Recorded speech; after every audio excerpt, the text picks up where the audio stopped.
തൃശ്ശൂർ ടൗണിൽ ഞാൻ നേരത്തെ ജോലി ചെയ്തിരുന്നപ്പോഴത്തേക്ക് അവിടുത്തെ വളരെ പ്രശസ്തമായ ഒരു സ്കൂളിൽ നിന്ന് അവിടുത്തെ പ്രിൻസിപ്പള് വിളിച്ചു.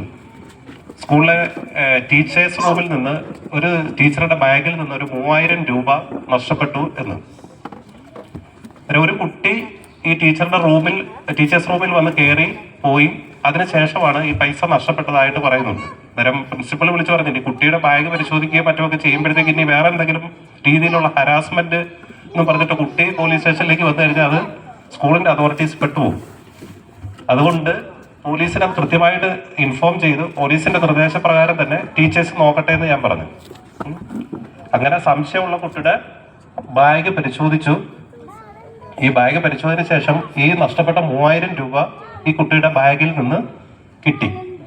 കുട്ടിയാണ് ഈ 3000 രൂപ ഈ ടീച്ചറുടെ റൂമിൽ നിന്ന് എടുത്തിരിക്കുന്നത്, ബാഗിൽ നിന്ന് എടുത്തത്. പക്ഷെ ഈ ബാഗ് പരിശോധിച്ചപ്പോഴത്തേക്ക് ഇവർക്ക് 3000 രൂപയും കിട്ടി, 2 പ്രഗ്നൻസി കാർഡും കിട്ടി. ഈ 2 പ്രഗ്നൻസി കാർഡും പോസിറ്റീവാണ്. കുട്ടിയുടെ ബാഗിൽ നിന്ന് കിട്ടിയ 2 കാർഡുകളും പോസിറ്റീവാണ്. കുട്ടി +1 പഠിക്കുന്നതാണ്. പോക്സോ കേസ് കൃത്യമായിട്ട് അട്രാക്ട് ചെയ്യും എന്ന് പറഞ്ഞാൽ 18 വയസ്സിന് താഴെയുള്ള കുട്ടി പ്രഗ്നന്റ് ആണ്. ഇത് പോലീസിൽ ഇൻഫോം ചെയ്യാതിരുന്നു കഴിഞ്ഞാൽ സ്കൂളിന്റെ അതോറിറ്റീസ് പെട്ടുപോകും. അതിനകത്ത് പോക്സോ ആക്ടിനകത്ത് ഇത്തരത്തിലുള്ള കുറ്റകൃത്യങ്ങളെ പറ്റി വിവരം ലഭിച്ചു കഴിഞ്ഞാൽ അതിന്റെ അതോറിറ്റീസ് പോലീസ് സ്റ്റേഷനിൽ അതിന്റെ അധികാരികളെ വിവരം അറിയിച്ചില്ല എങ്കിൽ ഈ പറയുന്ന സ്കൂളിനെതിരെ അല്ലെങ്കിൽ വിവരം അറിയിക്കാതിരുന്ന അതോറിറ്റിക്കെതിരെ കേസ് ഈ പോക്സോ ആക്ട് പ്രകാരം എടുക്കും. അതിനൊരു 6 മാസം തടവും പിഴയും ഉള്ള ഒരു കുറ്റകൃത്യമാണ്. അതുകൊണ്ട് സ്കൂളുകാർക്ക് അത് നല്ല ബോധ്യമുണ്ട്.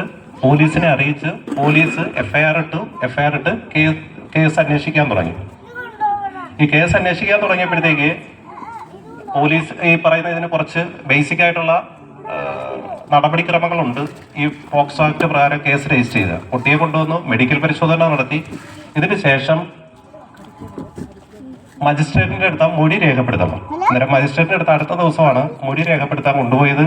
ഈ കൊണ്ടുപോയ സമയത്ത് ഈ പെൺകുട്ടി പറഞ്ഞു, ഞാൻ പ്രഗ്നന്റ് ആണ്, ഓക്കെ, പക്ഷേ ഞങ്ങൾ തമ്മിൽ ഫിസിക്കൽ കോണ്ടാക്ട് ഉണ്ടായിട്ടില്ല.